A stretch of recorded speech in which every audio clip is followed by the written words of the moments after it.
لله نحمده ونستعينه ونستغفره ونؤمن به ونتوكل عليه ونعوذ بالله من شرور أنفسنا ومن سيئات أعمالنا من يهده الله فلا مضل له ومن يضلل فلا هادي له ونشهد أن لا إله إلا الله وحده لا شريك له ونشهد أن سيدنا ومولانا محمدا عبده ورسوله أرسله الله إلى الناس كافة بشيرا ونذيرا وداعيا إلى الله بإذنه وسراجا منيرا أما بعد فأعوذ بالله من الشيطان الرجيم بسم الله الرحمن الرحيم والذين هاجروا في الله من بعد ما ظلموا لنبوئنهم في الدنيا حسنة ولأجر الآخرة أكبر لو كانوا يعلمون الذين صبروا على ربهم يتوكلون وما أرسلنا من قبلك إلا رجالا نوحي إليهم فاسألوا أهل الذكر إن كنتم لا تعلمون بالبينات والزبر وأنزلنا إليك الذكر لتبين للناس ما نزل إليهم ولعلهم يتفكرون أفأمن الذين مكروا السيئات أن يخسف الله بهم الأرض أو يأتيهم العذاب من حيث لا يشعرون أو يأخذهم في تقلبهم فما هم بمعجزين أو يأخذهم على تخوف فإن ربكم لرؤوف رحيم أولم يروا إلى ما خلق الله من شيء يتفيأ ظلاله عن اليمين والشمائل سجدا لله وهم داخلون ولله يسجد ما في السماوات وما في الأرض من دابة والملائكة وهم لا يستكبرون يخافون ربهم من فوقهم ويفعلون ما يؤمرون.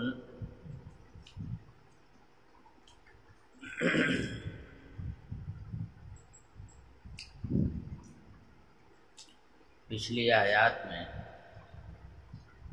مشرکین کے اعتراضات اور نبوت سے انکار کے ان کے الٹے سیدھے دلائل بیان کیے گئے تھے.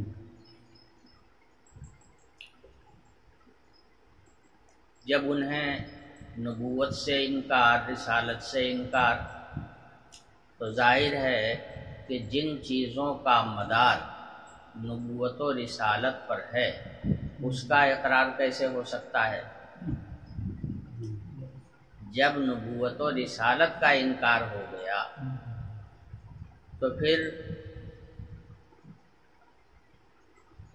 قرآن کی حقانیت اگر ثابت ہے تو نبوت کی وجہ سے ہے، آخرت کا یقین ہے تو نبوت کی وجہ سے ہے، حشر و نشر کا اعتقاد ہے تو نبوت کی وجہ سے ہے، جنت و دوزخ کا یقین ہے تو وہ نبوت کی وجہ سے ہے. بھائی نبی نے ہی تو بتایا ہے.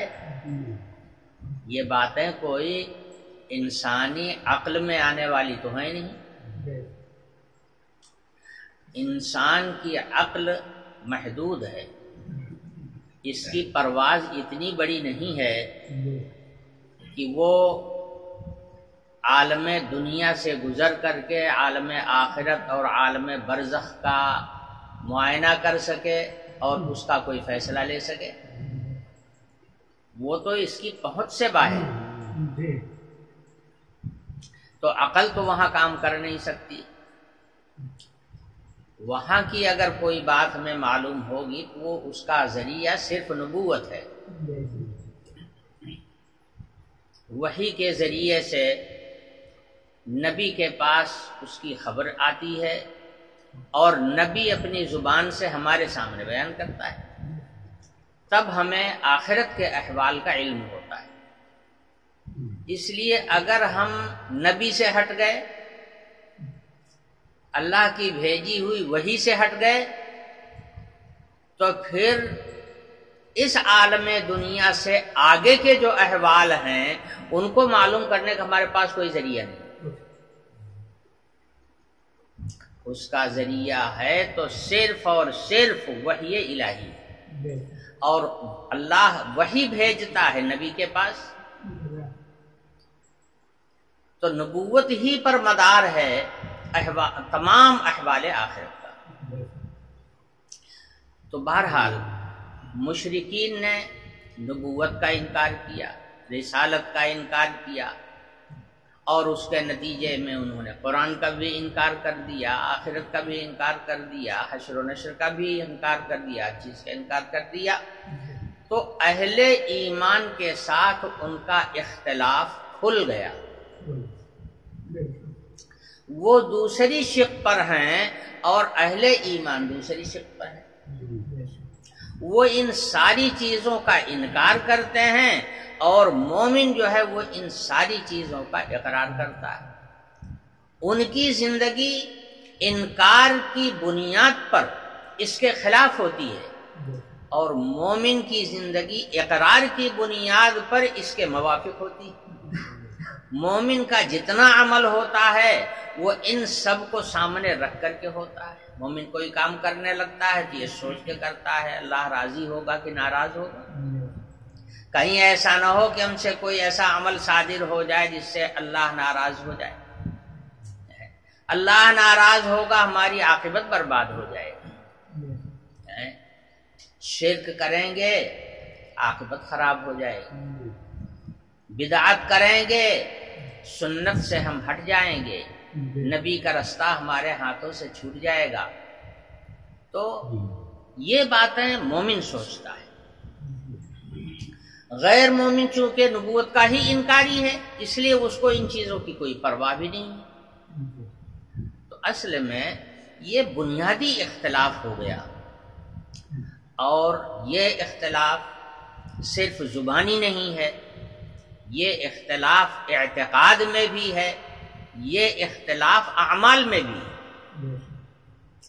اور جب اعتقاد میں بھی اختلاف ہو گیا، اعمال میں بھی اختلاف ہو گیا، تو ظاہر ہے کہ ٹکراؤ کی صورت بھی پیدا ہوگی۔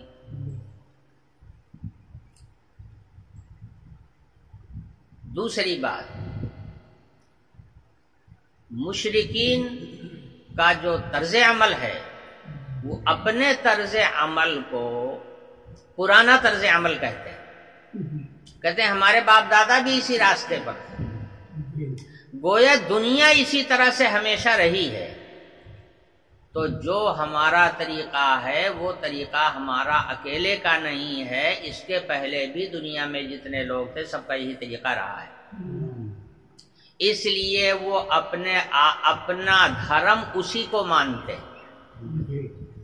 انکار نبوت اور انکار رسالت اور انکار وحی، یہی گویا ان کا دھرم بن گیا۔ اب وہ اپنے آپ کو مذہبی کہلانے لگے،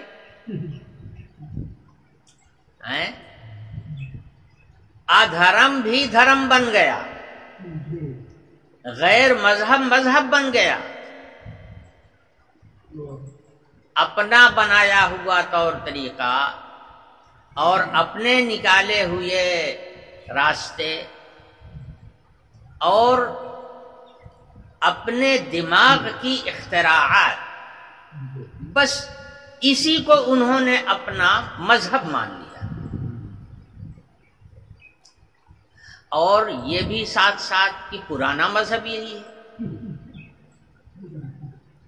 تو کہنے لگے کہ وہ مذاہب جن کا دار و مدار وحی الہی پر ہے، ان مذاہب کا انہوں نے انکار کیا اور کہنے لگے کہ یہ سب نئے ہیں، ہم پرانے ہیں۔ دوسرے الفاظ میں یوں کہہ لیجئے، ہمارا دھرم پرانا ہے اور یہ نیا دھرم ہے جو دنیا میں آیا ہے۔ اس کی وجہ سے ہر مشرک اہل توحید سے نفرت رکھتا ہے،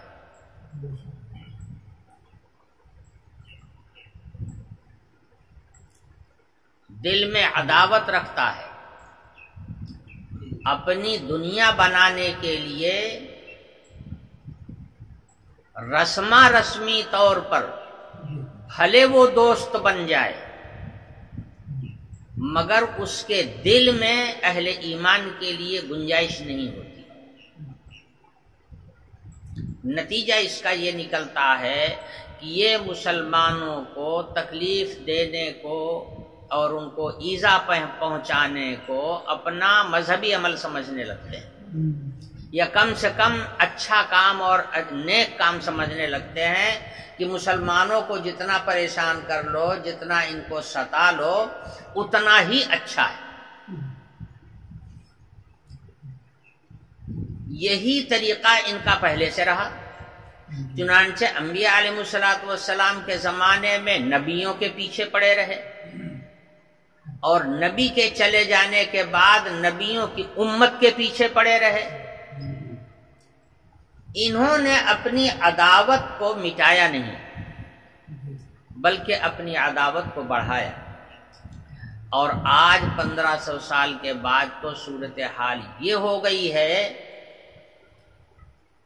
کہ جو آدمی مسلمانوں سے نفرت رکھے وہی رہنے کا حق رکھتا ہے، اور جو مسلمانوں سے نفرت نہ رکھے گویا وہ اس کو اس دنیا میں رہنے کا حق ہی نہیں ہے۔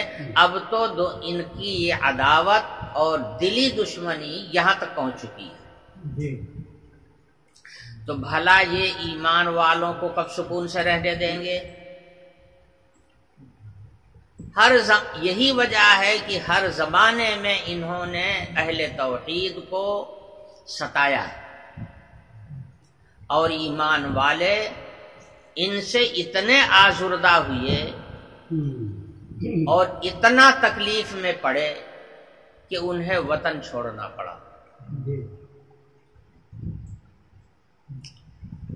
بلکہ حق تعالی شانہ نے حکم دے دیا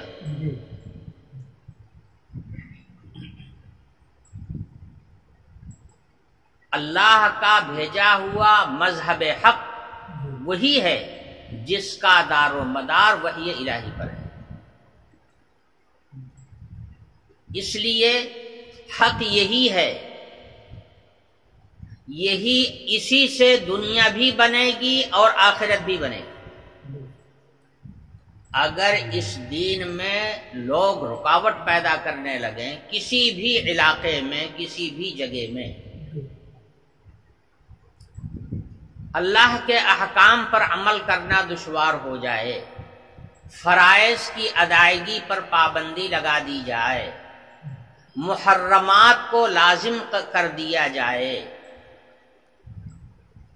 اور اپنے اس عمل اور اعتقاد پر قائم رہنا مشکل ہو جائے، تو اللہ پاک کا حکم ہے کہ ہم نے زمین بہت وسیع بنائی ہے، اس مقام کو چھوڑ دو اور ایسی جگہ تلاش کر لو، ایسی جگہ چلے جاؤ جہاں آزادی کے ساتھ اللہ کے حکموں کی تعمیل کر سکو، جہاں اپنے اعتقاد پر قائم رہ سکو، توحید کے اعتقاد پر قائم رہ سکو، اور اللہ کے حکموں پر یعنی اللہ کی بھیجی ہوئی شریعت پر عمل کر سکو۔ اگر اس مقام پر رہ کر یہ عمل مشکل ہو جائے تو چھوڑ دو اس جگہ کو، وہاں چلے جاؤ جہاں آزادی کے ساتھ عمل ہو سکے۔ سب سے پہلے اس دنیا میں ہجرت کی ہے حضرت ابراہیم علیہ السلام۔ حضرت ابراہیم علیہ السلام کتنا ستائے گئے تھے وہ تاریخ روز دہرانے کی نہیں ہے۔ ہر آدمی جانتا ہے کہ نمرود کا کردار حضرت ابراہیم علیہ السلام کے ساتھ کیسا تھا، خود باپ کا کردار حضرت کے ساتھ کیسا تھا، اسی اعتقاد توحید کی وجہ سے۔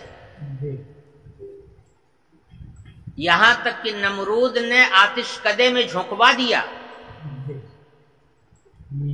اس کے بعد حضرت ابراہیم علیہ السلام اللہ تعالیٰ کے حکم پر، اشارے پر، یا اللہ کی وحی سے معلوم کر کے اور اپنے وطن کو چھوڑ دیا۔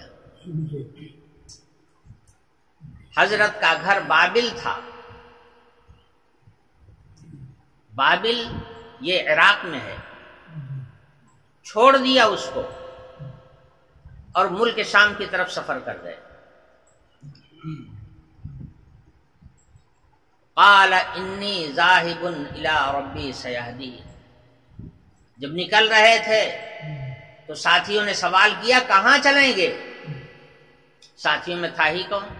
ایک بیوی حضرت سارہ تھی اور ایک بھتیجے حضرت لوط تھے، یہی 2 آدمی تھے ساتھ میں، 3 آدمیوں کا قافلہ تھا، نکل پڑا۔ جب پوچھا کہ کہاں چلیں گے، فرمایا انی ذاہب الی ربی سیہدین، ہم اللہ کی طرف چل رہے ہیں، اللہ ہم کو راستہ دکھا دے گا کہ کہاں جانا ہے،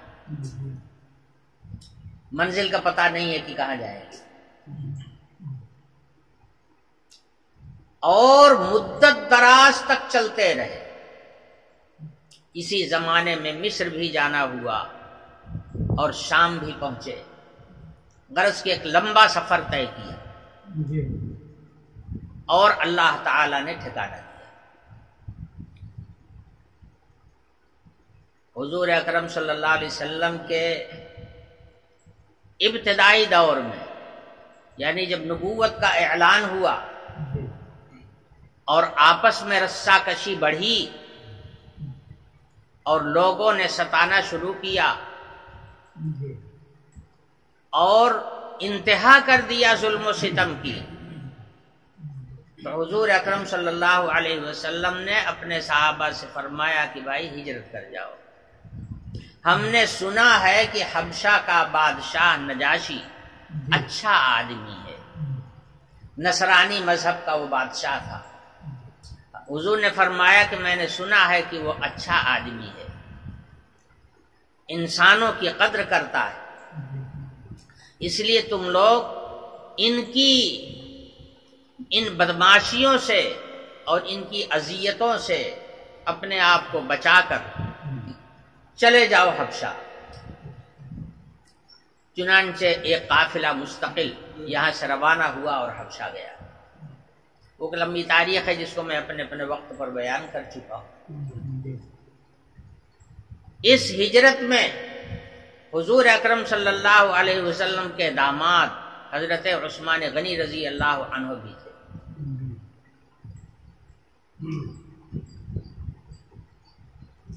یہ حضرات حضرت علی رضی اللہ عنہ کے بڑے بھائی حضرت جعفر بھی تھے، کئی آدمیوں کا قافلہ تھا، ہجرت کر کے حبشہ پہنچا، کئی سال حبشہ میں گزرا اور اس کے بعد پھر حضور اکرم صلی اللہ علیہ اس ہجرت کے بعد دشمنی میں کوئی کمی نہیں ہے، وہ جو مشرکین کی جانب سے اذیت رسانی کا سلسلہ تھا اس میں کمی نہیں پیدا ہوئی، بلکہ روز بروز اس میں اضافہ ہوتا رہا،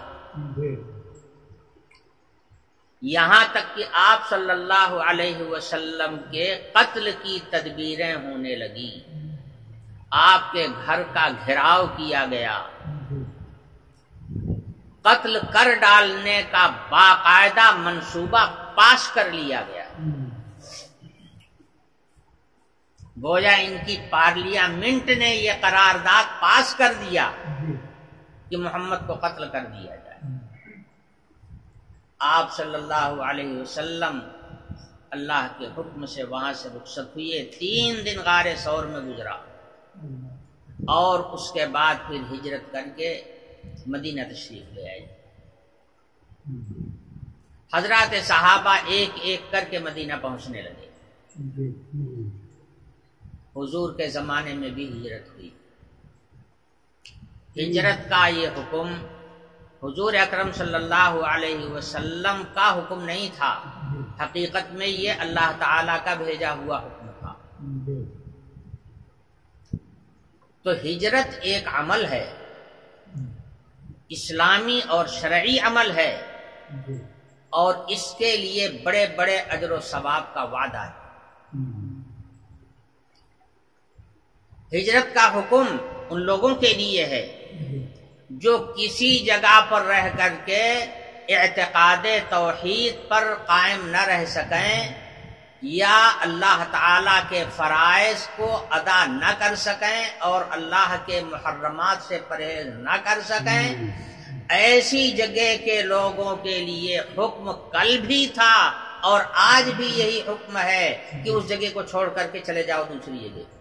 اللہ کی زمین بہت وسیع ہے، اللہ کی زمین بہت فراخ ہے، ایسی جگہیں آپ کو مل جائیں گی جہاں آپ آزادی کے ساتھ اپنے اس اعتقاد پر قائم رہ سکیں گے اور اپنے اعمال کو انجام دے سکیں۔ ایسی جگہیں اللہ تعالیٰ نے بنائی ہیں، تلاش کرو گے تمہیں ایسی جگہیں مل جائیں گی، چلے جاؤ۔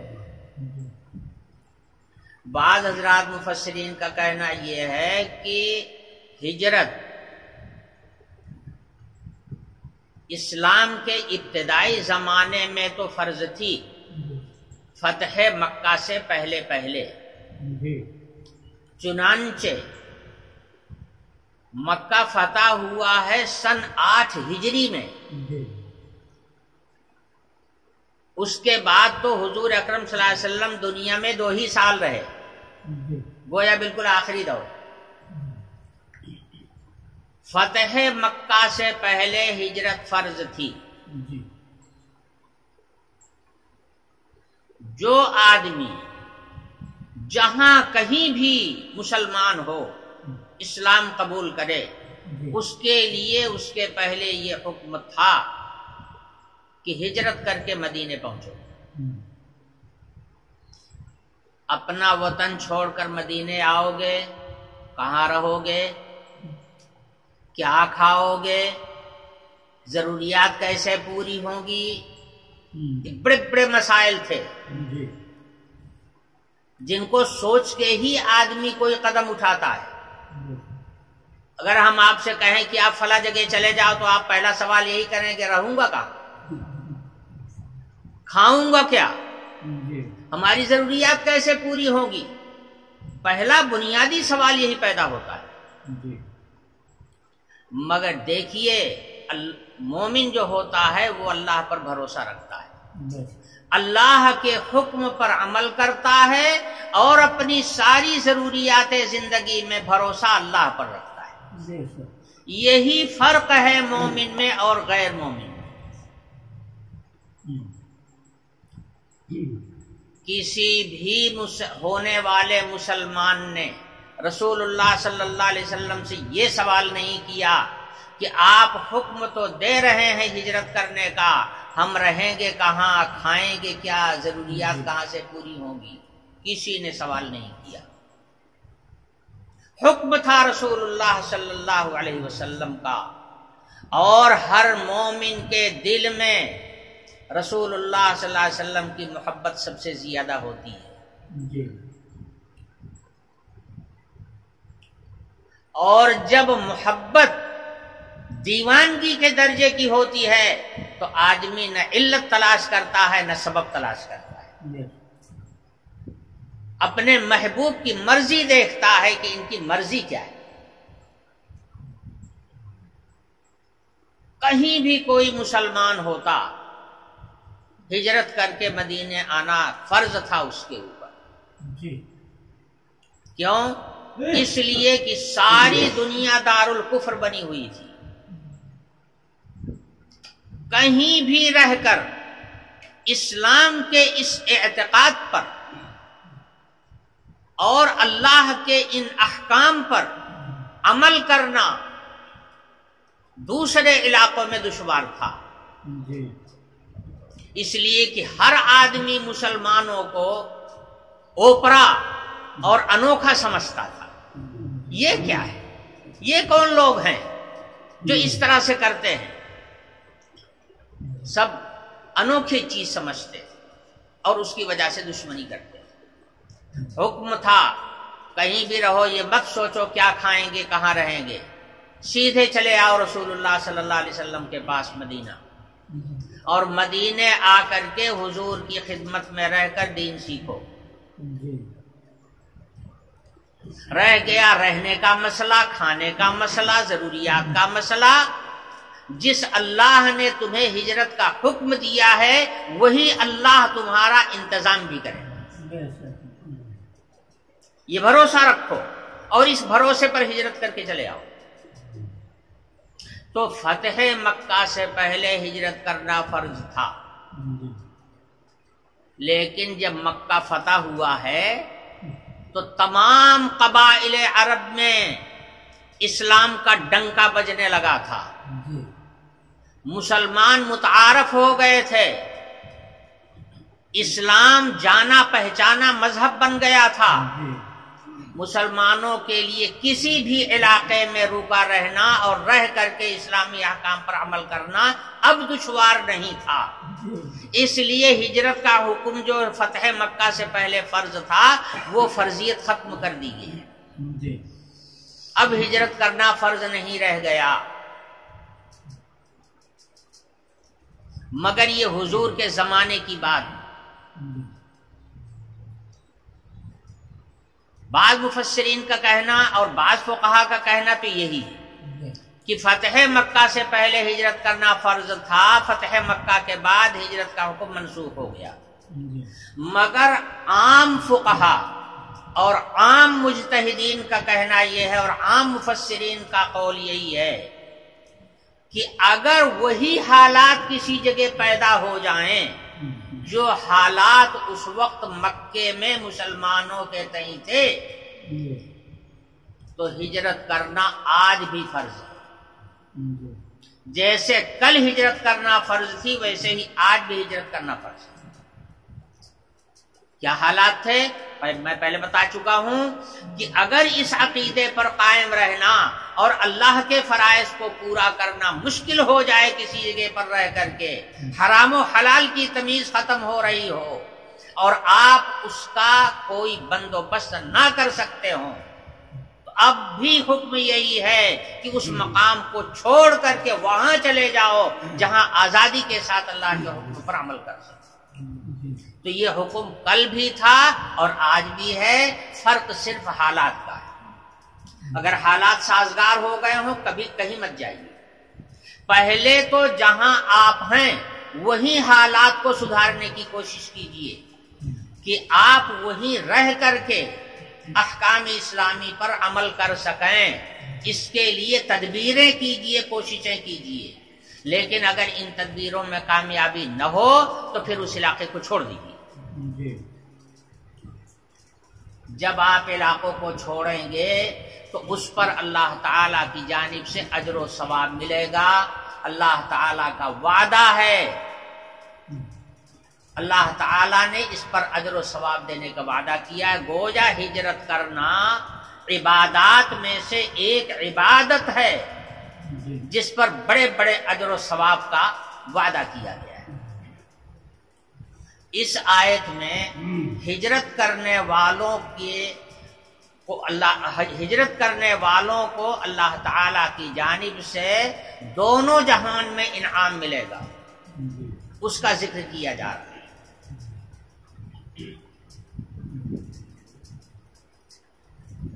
یہاں کیا فرمایا جا رہا ہے؟ والذین ہاجروا فی اللہ من بعد ما ظلموا لنبوئنہم فی الدنیا حسنہ وَلَأَجْرُ الْآخِرَةِ اکبر۔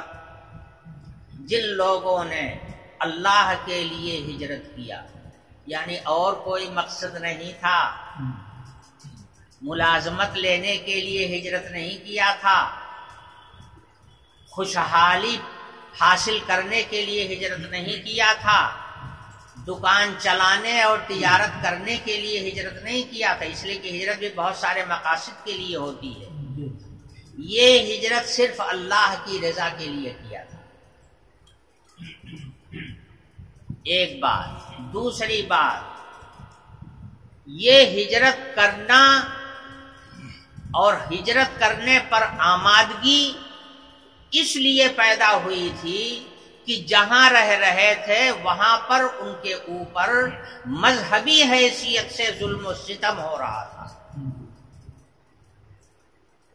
ستائے جا رہے تھے، پریشان کیے جا رہے تھے، اس وجہ سے انہوں نے اس علاقے کو چھوڑ کر کے دوسرے علاقے میں جانے کی تجویز پاس کی۔ والذین ہاجروا فی اللہ من بعد ما ظلموا، دو شرط ہے. پہلی بات یہ ہجرت اللہ کے لیے اور اللہ کی رضا حاصل کرنے کے لیے. دوسری بات یہ ہے کہ ستائے گئے ہوں اس علاقے میں رہنے کی وجہ سے اور رہنے نہ پا رہے ہوں آرام کے ساتھ اور آزادی کے ساتھ. آگے دو شرطیں اور بھی بیان فرمائی جا رہی ہیں جو آگے آ رہی ہیں. الذین صبروا علی ربہم یتوکلون، ان کے اندر دو صفتیں اور پائی جائیں. ایک تو یہ کہ وہ صبر کریں، یعنی اگر ان کے اوپر ظلم و ستم ہو رہا ہے تو اس کو برداشت کرتے جائیں، اور اگر انتقام کی طاقت نہیں ہے تو پھر لڑائی نہ کریں بلکہ صبر سے کام لیں، ان کی اذیتوں کو برداشت کر کے اور پھر وہاں سے نکلیں. الذین صبر. اور چوتھی شرط یہ ہے کہ علی ربہم یتوکلون، اپنی ضروریات کے سلسلے میں اللہ پر بھروسہ رکھیں. اگر ان چار شرطوں کے ساتھ کوئی آدمی ہجرت کرتا ہے تو آیت میں فرمایا جا رہا ہے ایک تو دنیا کے لیے وعدہ ہے اور ایک آخرت کے لیے. دنیا کے لیے وعدہ یہ ہے کہ اللہ تعالیٰ اس سے اچھی زندگی وہاں عطا فرمائیں گے جہاں یہ جا رہا ہے. یہاں کی جو زندگی ہے اس سے بڑھیا زندگی اللہ وہاں دیں گے جہاں یہ جائے گا. یہ وعدہ تو دنیا کے لیے. سمجھے؟ لَنُبَوِّئَنَّهُمْ فِي الدُّنْيَا حَسَنَةً، دنیا کی بھلائی نعمتیں اللہ عنایت فرمائے گا اور یہاں سے اچھی زندگی اس کو وہاں ملے گی. وہاں اس کو غمخوار ملیں گے، وہاں اس کو ہمدرد ملیں گے، آزادی کے ساتھ اس کو عمل کرنے کا موقع ملے گا، لوگوں میں محبت پیدا ہو جائے گی، لوگ عزت کرنے لگیں گے، اور ساتھ ساتھ دنیا کی خوشحالی بھی ملے گی. اگر یہاں تنگ دست تھے تو وہاں فراخ دست ہو جائے. اگر یہاں تنگی سے گزر رہی تھی تو وہاں خوشحالی سے گزرے گی. اور یہ تجربہ ہے. حضرات صحابہ تنگی کی زندگی گزار رہے تھے مکے کے اندر، مدینے آئے ہیں تو خوشحال ہو گئے. ایسے ہی جن لوگوں نے جب کبھی ہجرت کیا ہے تو ہجرت کرنے کے بعد میں ان کی زندگی خوشحال ہو گئی. سمجھے؟ یہ اللہ تعالی کا وعدہ ہے اور تجربے سے ثابت بھی ہے کہ جو لوگ ہجرت کرتے ہیں ہجرت کرنے سے پہلے والی زندگی سے زیادہ خوشحال زندگی حاصل ہوتی ہے وہاں پر جہاں پر ہجرت کر کے جاتے ہیں. مگر شرطیں یہی چار ہیں. اگر یہ شرطیں ہوں گی تو اللہ کا یہ وعدہ ضرور پورا ہو کے رہے گا اور اللہ کا یہ وعدہ ملے گا. ہاں نیت ہی خراب ہو اور ان شرطوں کی پاسداری نہ ہو تو پھر وعدہ بھی نہیں. وعدہ تو ان شرطوں کے ساتھ ہے. تو یہ تو ہے دنیا کے لحاظ سے. اور آخرت کے لحاظ سے فرمایا وَلَا أَجْرُ الْآخِرَةِ أَكْبَرُ، آخرت میں جو اس کو اجر دیا جائے گا، جو اس کے عمل کی مزدوری دی جائے گی، وہ تو بہت بڑی ہوگی. وہ تو بہت بڑی ہوگی. کتنی بڑی ہوگی؟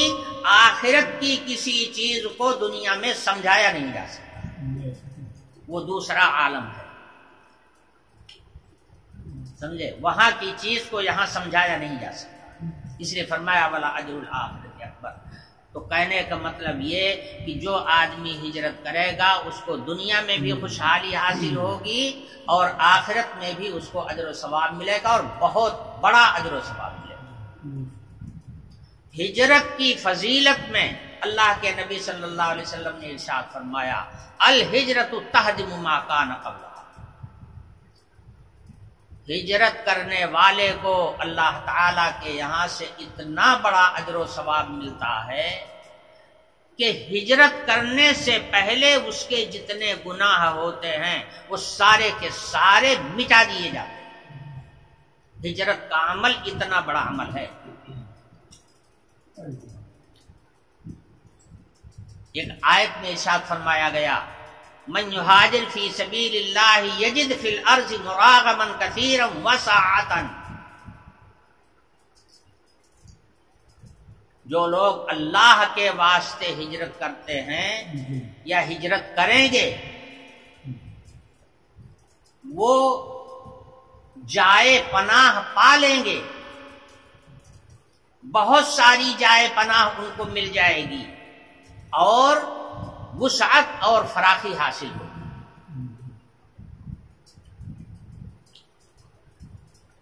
ایک آیت میں فرمایا گیا وَمَنْ يَخْرُجْ مِنْ بَيْتِهِ مُهَاجِرًا إِلَى اللَّهِ وَرَسُولِهِ ثُمَّ يُدْرِكُهُ الْمَوْتُ فَقَدْ وَقَعَ أَجْرُهُ عَلَى اللَّهِ، جو آدمی ہجرت کے ارادے سے اپنا وطن چھوڑ کر نکل پڑا اور خدا نخواستہ راستے میں اس کی موت آ گئی،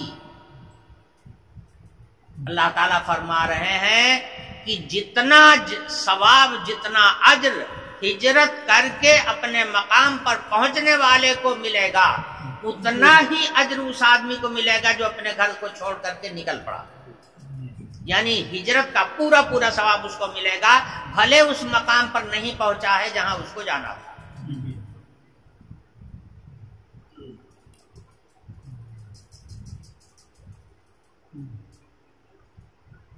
ہجرت جب فرض ہو جاتی ہے اور آدمی ہجرت نہ کرے تو پھر وہ مسلمانوں کی دوستی کا حقدار نہیں رہتا۔ جو مسلمان اپنے اپنے مقام پر ادائے فرائض کر رہے ہیں اور اپنے دین پر قائم ہیں ان مسلمانوں سے، سارے ہی دنیا کے مسلمانوں سے اسے دوستی رکھنی چاہیے، لیکن جن لوگوں پر ہجرت فرض ہو گئی اور وہ ہجرت نہیں کر رہے ہیں تو اب عام مسلمانوں کو ان سے دوستی رکھنا اب ضروری نہیں رہ گیا، بلکہ منع کیا گیا، ایسے لوگوں سے اب دوستی مت رکھو۔ ہجرت فرض ہونے کے بعد اگر وہیں پڑے ہوئے ہیں لات بھوسا سہ رہے ہیں تو اس کا مطلب یہ ہے کہ یہ کفر و شرک پر راضی ہو چکے ہیں، اگر وہ اس پر راضی نہ ہوتے تو نکلنے کی کوشش کرتے۔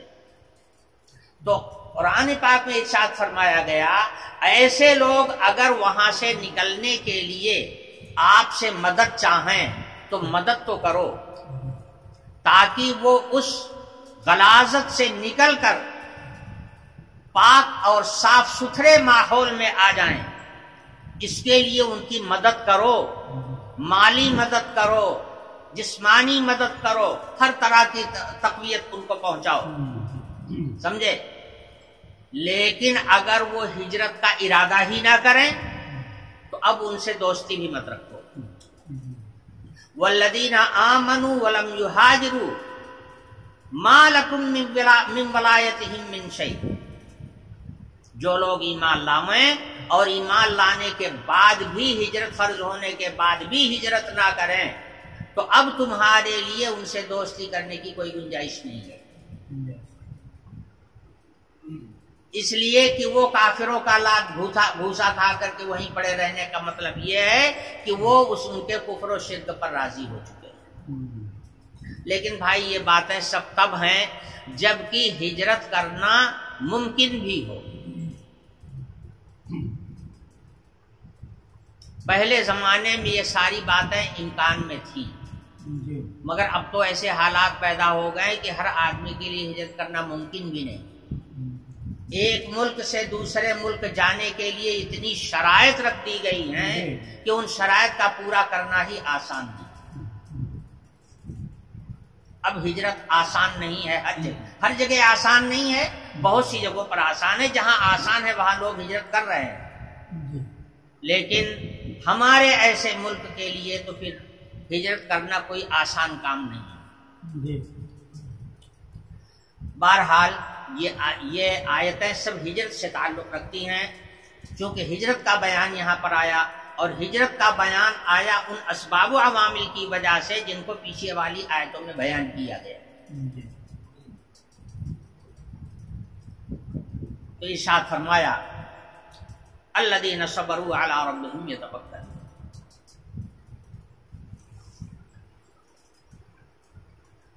کافر جو نبوت کا اور اللہ کی وحی کا انکار کرتا ہے،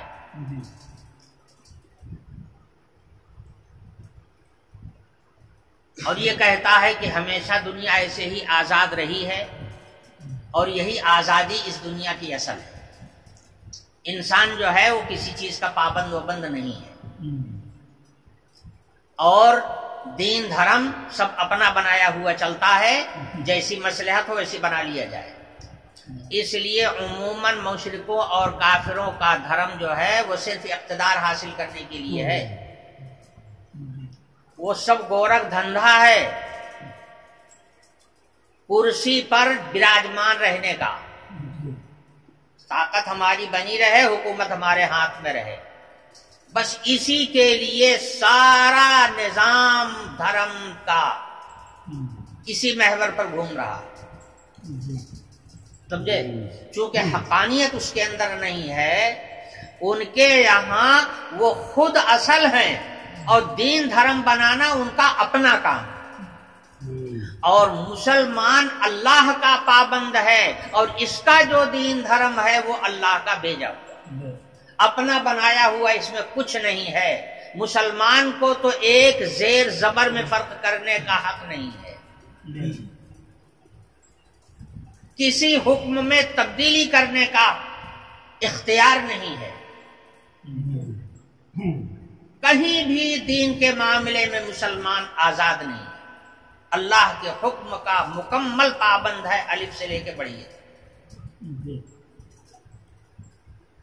بہرحال اب روئے سخن قرآن کا پھر انہیں مشرکین کی طرف ہوتا ہے کہ اگر تمہیں نبوت کے سلسلے میں اشکال ہے اور تمہارا دل مطمئن نہیں ہے تو اس کے پہلے، اسلام کے آنے سے پہلے اور بھی حق مذاہب دنیا میں رہے ہیں اور اس کے علماء موجود ہیں، ان سے پوچھ لو کہ کیا اس کے پہلے بھی نبی آئے ہیں کہ نہیں آئے، اللہ نے رسول بھیجے ہیں کہ نہیں بھیجے ہیں، اور رسول جو آیا ہے وہ انسان آیا ہے کہ انسان کے علاوہ بھوت پریت اور جن کو اللہ تعالیٰ نے وہ رسول بنا کر کے بھیجا تھا، کون رسول بن کر کے آتا تھا؟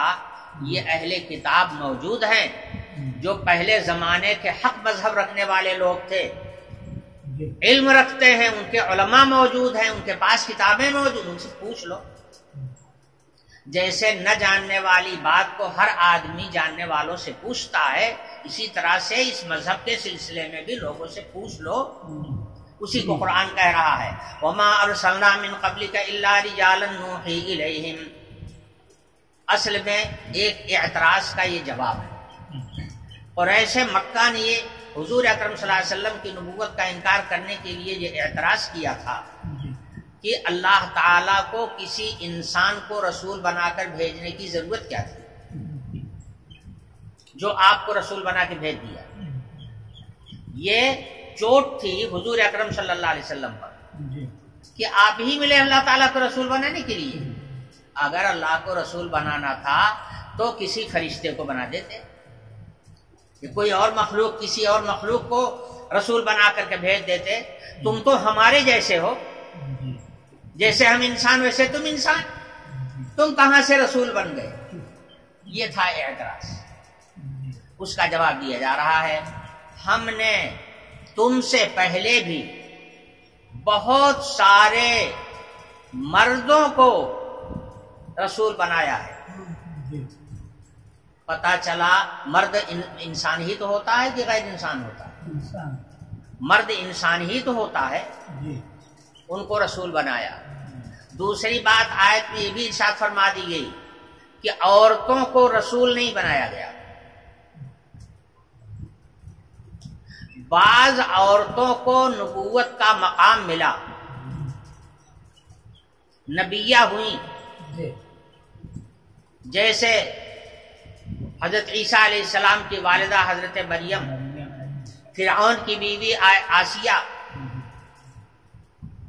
حضرت موسیٰ علیہ السلام کی والدہ امرأت فرعون، امرأت عمران، ان عورتوں کے سلسلے میں بھی نبی ہونے کا قول موجود ہے، اس لیے کہ نبی وہ ہوتا ہے جس سے اللہ تعالیٰ کلام فرمائے، اور یہ وہ عورتیں ہیں جن سے اللہ تعالیٰ نے ڈائریکٹ کلام فرمایا ہے، تو نبی یہاں ہیں، مگر رسول نہیں۔ نبی بھی دو طرح کا ہوتا ہے، ایک ہوتا ہے نبی مکلم، سمجھے، اور ایک ہوتا ہے نبی مرسل۔ تو یہ نبی مکلم ہے، یعنی اللہ تعالی نے ان سے گفتگو فرمائی ہے، یہ مقام بلند ان عورتوں کو حاصل ہوا ہے۔ اور رسول کہتے ہیں اس نبی کو جس کو اللہ تعالی اپنی شریعت دیتے ہیں اور اس شریعت کو وہ دنیا میں نافذ کرتا ہے، اس کو رسول کہتے ہیں۔ تو آیت کہہ رہی ہے کہ ہم نے آپ سے پہلے بہت سے مردوں کو رسول بنایا، جس سے پتا چلا کہ عورتوں کو مقام نبوت تو ملا مگر رسالت کا مقام کسی کو نہیں ملا، عورتیں رسول نہیں ہوئی، شریعت کے احکام کو نافذ کرنے کی ذمہ داری عورتوں میں سے کسی بھی عورت کو نہیں دی گئی۔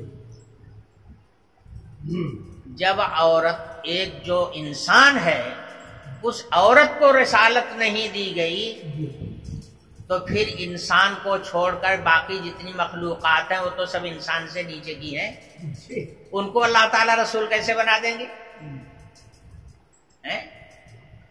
دوسری بات، اگر کسی دوسری مخلوق کو رسول بنا کر کے بھیج دیں تو انسان کی رہنمائی کیسے کرے گا؟ مثلا فرشتوں کو اگر رسول بنا دیں تو فرشتہ کیا جانے گا کہ کھانا کیا چیز ہے، پہننا کیا چیز ہے؟ پھر اس کے لیے حلال و حرام کی کوئی تفصیل ہی نہیں رہ جاتی، تو دوسری مخلوق ہے۔ نکاح طلاق کا کوئی ان کے ہاں سوال ہی نہیں ہے، اس لیے کہ تو فرشتے ہیں، ان کے ہاں نکاح کا کیا چیز ہے؟ زندگی کی، دیکھیے رسول جو بھیجا جاتا ہے وہ زندگی کی رہنمائی کرنے کے لیے بھیجا جاتا ہے، زندگی کی رہنمائی وہی کر سکتا ہے جو اسی طرح کا ہو، جس کو کھانے کی بھی ضرورت ہو، آرام کی بھی ضرورت ہو، کپڑے کی بھی ضرورت ہو، بیوی بچوں کی بھی ضرورت ہو، جیسے عام انسانوں کی ضروریات ہوتی ہیں ویسی ہی ضروریات اس کی بھی ہوں، تب تو وہ پوری زندگی کی گائیڈ کرے گا، اور جو ویسا نہیں ہوگا وہ گائیڈ کیا کرے گا؟ اس لیے حق تعالی شانہ فرماتے ہیں کہ آپ سے پہلے بھی ہم نے بہت سے مردوں کو رسول بھیجا جن کے پاس ہم وحی بھیجتے تھے، نوحی الیہم، جن کے پاس ہم اپنی وحی بھیجا کرتے تھے۔ اور اے مشرکو فاسألوا اہل الذکر ان کنتم لا تعلمون، اگر یہ بات تمہیں معلوم نہیں ہے تو جو علم رکھنے والے لوگ ہیں ان سے پوچھ لو۔ یہیں سے پتہ چل گیا علم ملتا ہے پوچھ کر، علم ملتا ہے سیکھ کر، جو سیکھے گا وہ پائے گا، جو پوچھے گا اس کو مسئلہ معلوم ہوگا، اور جو آرام کے ساتھ اپنے گھر بیٹھا ہوا جگالی کرتا رہے گا اسے علم نہیں ملے گا، علم وحی سے محروم رہے گا۔ دستور یہی ہے کہ جو بات کسی کو معلوم نہ ہو علم والوں سے اس کو پوچھے، تبھی اس کا کام درست ہو سکتا ہے. اور یہ سلسلہ دین ہی میں نہیں دنیا کے ہر کام میں ہے.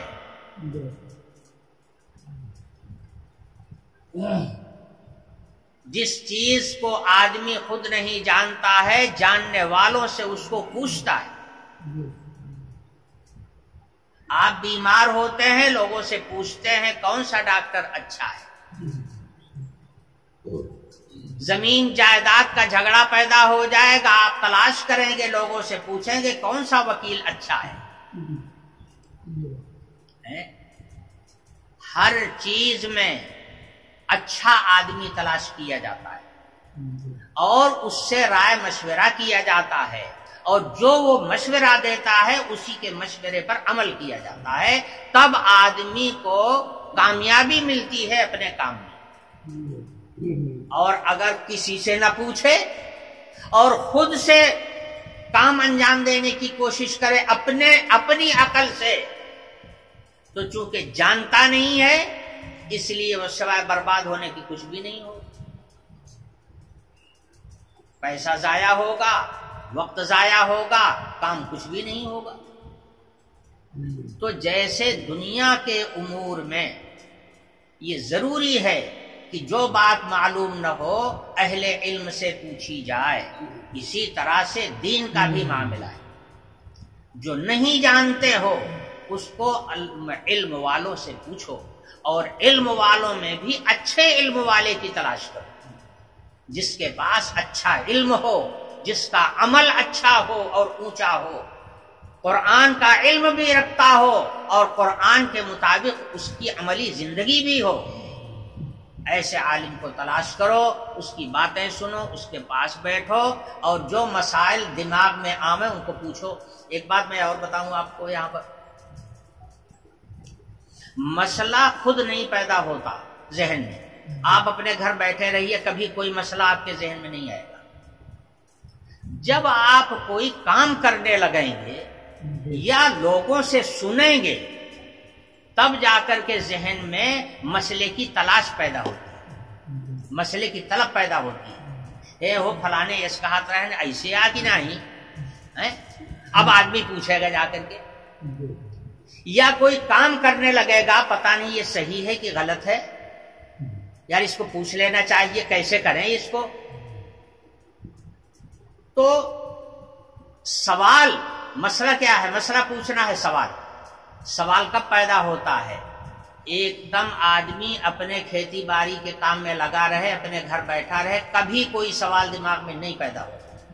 یاد رکھیے گا سوال کب پیدا ہوگا مسئلہ پوچھنے کی ضرورت کب پیش آئے گی جب آپ کوئی کام کرنا شروع کریں گے اور اس کا فکر پیدا ہوگا کہ یہ کام ہمارا اللہ کی مرضی کے مطابق ہونا چاہیے. تب سوال پیدا ہوگا یار یہ کام کرنے چل رہا ہوں کیسے کروں کس طرح سے کروں کہ اللہ کے مرضی کے مطابق ہو جائے. اور یا تو پھر لوگوں کے بیچ میں بیٹھیں گے لوگ بات چیت کریں گے تب کوئی سوال پیدا ہوگا ذہن میں. یہیں سے پتا چل گیا صرف گھر بیٹھے رہنے سے علم ملنے والا نہیں ہے. نہ کبھی دماغ میں سوال پیدا ہوگا اور نہ کبھی آپ پوچھنے آئیں گے. ہاں ایسی مجلسوں میں بیٹھیں گے تو سوال بھی پیدا ہوگا اور جب سوال پیدا ہوگا تو آپ کو عالم کی تلاش بھی ہوگی اور عالم کے پاس پہنچ کر کے آپ اپنے مسئلے کو حل کرنے کی کوشش بھی کریں گے. اس سے پتا چلا کہ علم سے لو لگائیے اور علمی مجلس میں بیٹھنے کی کوشش کیجئے تب ذہن میں مسئلہ آپ پیدا ہوگا تب آپ کو پوچھنے کی ضرورت پڑے گی. اسی بات کو اللہ تعالیٰ ارشاد فرما رہے فَاسْأَلُوا أَهْلَ الذِّكْرِ إِن كُنتُمْ لَا تَعْلَمُونَ. جس بات کو تم نہیں جانتے ہو جس حکم کو تم نہیں جانتے ہو جاننے والے علم رکھنے والوں سے اس کو پوچھا کرو. ہم نے جو نبی اور رسول بھیجے کیا لے کر بھیجا بالبینات والزبر. ہم نے رسولوں کو معجزات لے کے بھیجا ان کے ساتھ میں معجزہ تھا جس کو دیکھ کر کے شناخت ہوتی تھی کہ واقعتاً یہ اللہ کے رسول ہیں. حضرت عیسیٰ علیہ السلام سے لوگوں نے کہا کہ اگر آپ اللہ کے رسول ہیں تو مردے کو زندہ کر کے دکھائیے. حضرت عیسیٰ علیہ السلام ایک قبر پر تشریف لے گئے اور کھڑے ہو کر کے فرمایا قم باذن اللہ، کھڑے ہو جاؤ اللہ کے حکم سے، میرے حکم سے نہیں، اللہ کے حکم سے. مردہ قبر سے اٹھ کر کے اوپر آ گیا. معجزہ ہے کہ نہیں ہے؟ پہچان ہو گئی کہ اللہ کے رسول ہیں. حضرت موسیٰ علیہ السلام فرعون کے دربار میں گئے. اس نے کہا کہ تم کہتے ہو کہ ہم اللہ کے رسول ہیں، نشانی کیا ہے، دلیل کیا ہے تمہارے رسول ہونے، کیسے جان لیں ہم کہ تم اللہ کے رسول ہو؟ تم عمران کے بیٹے ہو،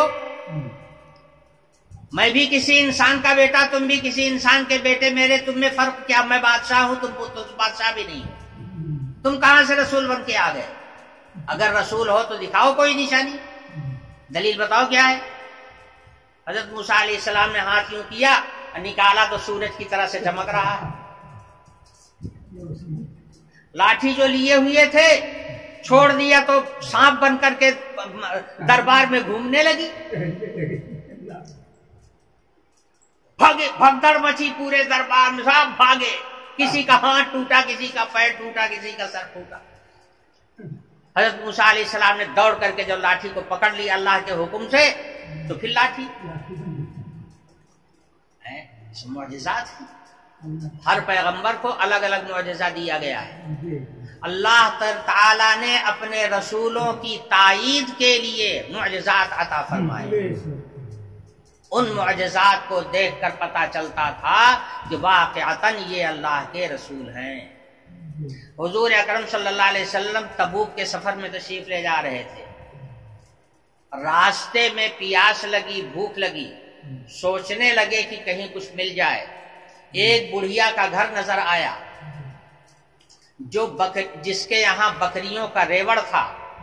وہاں تشریف لے گئے کہ ہو سکتا ہے ایک آدھ بکری مل جائے تو ذبح کر کے اس کو کھایا جائے گا اور دودھ وغیرہ مل جائے گا تو اسی سے کم حلق کو سیراب کر لیا جائے گا.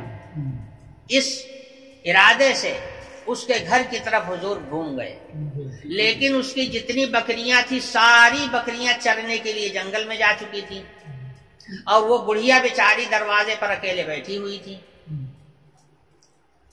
حضور تشریف لائے، انہوں نے حال پوچھا کیوں آئے ہو تم لوگ، ضرورت بتایا تو کہا بیٹا بکریاں تو ہماری سب جنگل چلی گئی، چرنے کے لیے کوئی ہے ہی نہیں ہے. حضور کی نظر پڑی ایک بکری جو ابھی گابھن بھی نہیں ہوئی تھی اور بچہ ایک نہیں تھا، اس کا نئی بکری تھی، ایک کونے میں بیٹھی ہوئی تھی. وہ تھی کچھ بیمار، اس بیماری کی وجہ سے وہ سب بکریوں کے ساتھ جا نہیں سکی، کونے میں پڑی ہوئی تھی. حضور کی نظر پڑی، فرمایا کہ وہ ایک بکری بیٹھی تو ہے. انہوں نے کہا کہ بیٹا یہ بکری تمہارے کام کی نہیں ہے، اس نے ابھی بچہ نہیں دیا ہے، اس سے تمہیں دودھ بھی تو نہیں مل سکتا، کیا کرو گے تم اس کو؟ کہا کہ اماں اگر آپ کی اجازت ہو تو میں اس کو دودھ لوں. کہا بیٹا دودھ کہاں سے نکلے گا، اس کے جب بچہ نہیں ہے تو دودھ کہاں سے دے گی، اور تم چاہتے ہو تو جاؤ دودھ لو. حضور تشریف لے گئے اپنا پیالہ لے کر اور بکری کو کھڑی کیا. بکری کھڑی ہو گئی، حضور نے تھن میں ہاتھ لگایا تو اس نے اپنا چانا پھیلا دیا. اب حضور دودھ دوہنے لگے، دودھ برابر نکلا، پورا پیالہ بھر گیا. سب سے پہلے حضور نے اس بڑھیا کو پلایا، اس کے بعد خود پیا، اپنے ساتھیوں کو پلایا، سب کا پیٹ بھر گیا، اتنا دودھ نکلا. بکری 2 دفعہ دہی جاتی ہے، دوبارہ پھر ہاتھ لگایا اس کو، پھر اتنے دودھ دیا. اب دودھ پینے والا کوئی نہیں تھا تو حضور نے اس کے برتن میں دودھ ڈال کر کے اس کے گھر کے ایک کونے میں دودھ کو رکھ دیا. فرمایا یہ تمہارے کام آئے گا. اس بڑھیا کی آنکھ کھلی کی کھلی رہ گئی، کہنے لگی یا اللہ یہ انسان ہے کہ کوئی اور چیز ہے. آخر تم ہو کون بیٹا؟ اتنا بابرکت انسان.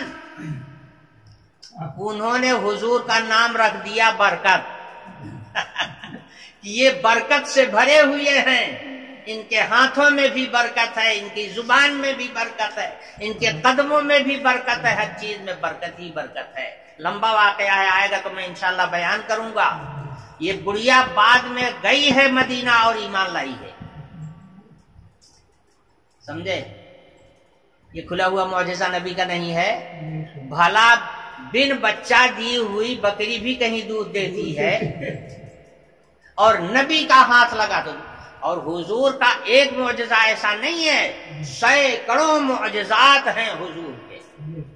یہی معجزات دیکھ کر کے غیر مومن، غیر مسلم، کافر اور مشرک جب حضور کے معجزات کو دیکھتے تھے اور ان کی طبیعت میں سلامتی ہوتی تھی تو سر جھکا دیتے تھے اور حضور کے غلام بن جاتے تھے، اسی وقت اسلام قبول کر لیتے. تو ہم نے جو رسولوں کو بھیجا بالبینات والزبر، ہم نے معجزات لے کر کے بھیجا اور رسالے اور صحیفے لے کر کے. زبر سے مراد ہیں اوراق، صحیفے لے کر کے بھیجے جن صحیفوں میں ہمارے احکام لکھے ہوئے تھے.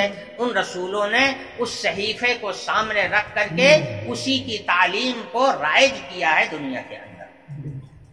وَأَنزَلْنَا إِلَيْكَ الذِّكْرَ لِتُبَيِّنَ لِلنَّاسِ مَا نُزِّلَ إِلَيْهِمْ وَلَعَلَّهُمْ يَتَفَكَّرُونَ. اور اے نبی محمد صلی اللہ علیہ وسلم کو خطاب ہے، اے نبی ہم نے آپ کے اوپر بھی علم اتار دیا ہے. یہ قرآن جو ہے یہ علم ہے، یہ علم ہم نے آپ کے اوپر اتار دیا ہے تاکہ آپ لوگوں کو سامنے اس علم کو کھول کھول کر کے بیان کر دیں. جو انسانوں کے لیے نازل کیا گیا ہے ان احکام کو آپ کھول کھول کر کے لوگوں کے سامنے بیان کر دیں، اس لیے میں نے اس کو آپ کے اوپر نازل کیا ہے.